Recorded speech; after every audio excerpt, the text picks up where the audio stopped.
Հակառակորդը կոպտորեն խախտելով հումանիտար հրադադարի պահանջները հյուսիս-արևելյան ուղղությամբ կիրառել է ռազմական ավիացիա։ Պաշտպանության բանակի հակաօդային պաշտպանության ստորաբաժանումների կողմից խոցվել է հակառակորդի մեկ միավոր Su-25 գրոհիչ։ Գիշերվա ընթացքում արցախա-ադրբեջանական հակամարտության գոտում պահպանվել է հարաբերական կայուն լարվածությունը։ Առանձին հատվածներում տարբեր ինտենսիվությամբ շարունակվել են հրետանային մենամարտերը։ Առավոտյան հարավային, հարավ-արևելյան, հյուսիսային և հյուսիս-արևելյան ուղղություններով հակառակորդը խախտելով հումանիտար հրադադարը վերսկսել է հրթիռահրետանային հրետակոծությունները, հատկապես ինտենսիվ կրակ վարելով հարավ-արևելյան, հյուսիսային և հյուսիս-արևելյան հատվածներում։ Պաշտպանության բանակի ստորաբաժանումները հակառակորդի նախահարձակ ակտիվությունը կասեցնելու համար ճակատային գծի բոլոր ուղղություններով ձեռնարկում են համարժեք գործողություններ, շարունակելով վստահորեն իրականացնել հայրենիքի սահմանների պաշտպանության սրբազան առաքելությունը, գրում է Պաշտպանության բանակը։ Հայաստանի Հանրապետության պաշտպանության նախարարության խոսնակ Շուշան Ստեփանյանն էլ գրում է. Հայաստանի Հանրապետության պաշտպանության նախարարության հայտարարությունը։ Հոկտեմբերի 14-ին ադրբեջանական զինուժը թիրախավորել է Հայաստանի Հանրապետության տարածքում քարվաճառի հետ սահմանակից գոտում մարտական հերթապահություն իրականացնող մարտական տեխնիկա, ընդամենը ենթադրությունների հիման վրա, թե իբր այդ տեխնիկան պատրաստ է եղել հարվածել Ադրբեջանի խաղաղ բնակավայրերին։ Ավելորդ է նշել, որ Ադրբեջանի պաշտպանության նախարարության այդ պնդումը չի կարող որևէ հիմնավորում ունենալ։ Փաստացի այդ երկրի ռազմաքաղաքական ղեկավարությունն իրեն թույլ է տալիս թիրախավորել Հայաստանի Հանրապետության տարածքում գտնվող և բնականոն մարտական հերթապահություն իրականացնող մարտական տեխնիկան ընդամենը ենթադրությունների հիման վրա։ Վերահաստատելով, որ մինչև այս պահը Հայաստանի Հանրապետության տարածքից որևէ հրթիռ, արկ կամ գնդակ չի արձակվել Ադրբեջանի ուղղությամբ, միևնույն ժամանակ հայտարարում ենք, որ այսուհետ Հայաստանի Հանրապետության զինված ուժերն իրենց իրավունք են վերապահում նույն տրամաբանությամբ թիրախավորել Ադրբեջանի տարածքում գտնվող ցանկացած ռազմական օբյեկտ կամ ռազմական տեղաշարժ։ Մարտական գործողությունների գոտին և տրամաբանությունը փոխելու գործընթացի ողջ պատասխանատվությունը կրում է Ադրբեջանի ռազմաքաղաքական ղեկավարությունը։ Բարեբախտաբար զոհեր և վիրավորներ չկան։ Արցախի Հանրապետության նախագահ Արայիկ Հարությունյանը գրում է. Սիրելի հայրենակիցներ, այսօր այցելել եմ Ասկերան շրջկենտրոն և շրջանային ղեկավարության հետ քննարկել պատերազմական գործողություններին աշխարհազորայինների մասնակցության հարցերը։ Շրջվարչակազմի ղեկավարը զեկուցեց, որ ժողովուրդն ունի պատասխանատվության բարձր գիտակցում և կամավորական ջոկատների կազմավորման աշխատանքներն ընթանում են հավուր պատշաճի։ Ասկերանի օրինակով հանրապետության բոլոր շրջաններում այս պահին իրականացվում է աշխարհազորայիններից կազմված ջոկատների ստեղծման գործընթացը։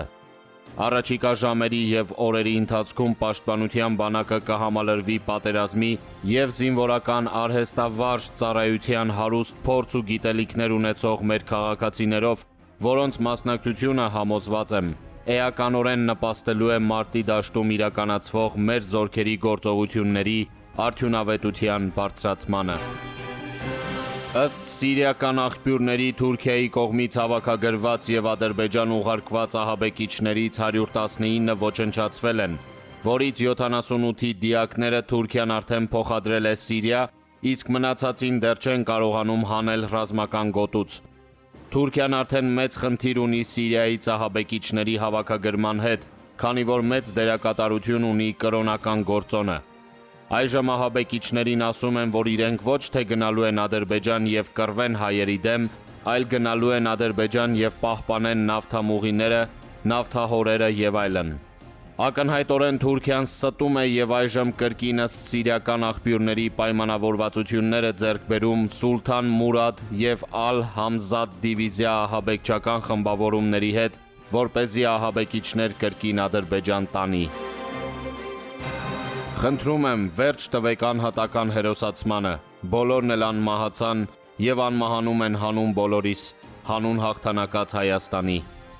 Հարազատի կողմից նկարի տեղադրումը, դրվագներ պատմելը լրիվ տեղավորվում է իմ ընկալումների մեջ,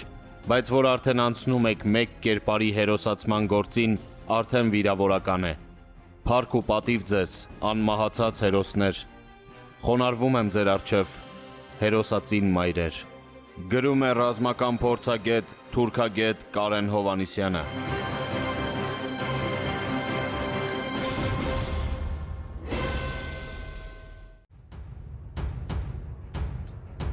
Հայկական բանակի հերոսական դիմադրությունն Իսրայել-Թուրքիա ահաբեկչական տանդեմի ծրագրերին վաղ թե ուշ թևակոխելու է բանակցային փուլ։ Խաղաղ հայ բնակչության շրջանում իսրայելական զենքի թողած թավ կարմիր հետքը և Բաքվի բացահայտ ցեղասպան նկրտումները հիմք են ստեղծել, որպեսզի Արցախը դե յուրե անջատվի այսպես կոչված Ադրբեջանից։ Այսպիսով հարցականի տակ է դրվելու հրեայից զենքի հաղթանակի սրբազան դոգման։ Թել Ավիվի լիկուդական վերնախավի համար դա անընդունելի է թե գալիք միլիարդավոր եկամուտների կորստյան, թե գաղափարային ջախջախման նաև այլ հատուկ հանգամանքներով։ Հանգամանքների մասին կասենք քիչ ուշ և մանրամասն։ Ինչպես արդեն պարզվել էր, Արցախյան պատերազմի հրահրմանը և իրազեկային ապահովմանն Իսրայել պետությունը գրեթե մեկ տասնամյակ է ինչ առաջնային ուշադրություն է հատկացնում։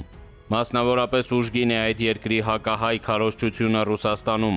Իսրայել պետության շահերն անթաքույց պաշտպանող լրագրողների ստվար և ընդունենք ազդեցիկ բանակն ինքնուրույն և Բաքվի հետ ձեռք ձեռքի տված բառացիորեն օր ու գիշեր մշակում է տեղացիների անխռող ուղեղները։ Իսրայելի թիրախում Արցախի անկախությունն է։ Հիմա, երբ հիմնականում Իսրայելի պետական ընկերությունների արտադրած հարվածային և ինքնաոչնչացող ԱԹՍ-ների և ականանետային հրթիռային համակարգերի շնորհիվ Բաքուն իր կարծիքով մոտ է հայերի կամքը կոտրելուն, այդ իրազեկային բանակը նետվել է Հայաստանի դեմ վճռական ճակատամարտի։ Ներկայացնենք հակահայ բազմաթիվ ելույթներով հայտնի մոսկովյան Նեզավիսիմայա գազետայի գլխավոր խմբագիր Կոնստանտին Ռեմչուկովի «Էխո Մոսկվի» ռադիոկայանին տված հարցազրույցի սղագրությունը։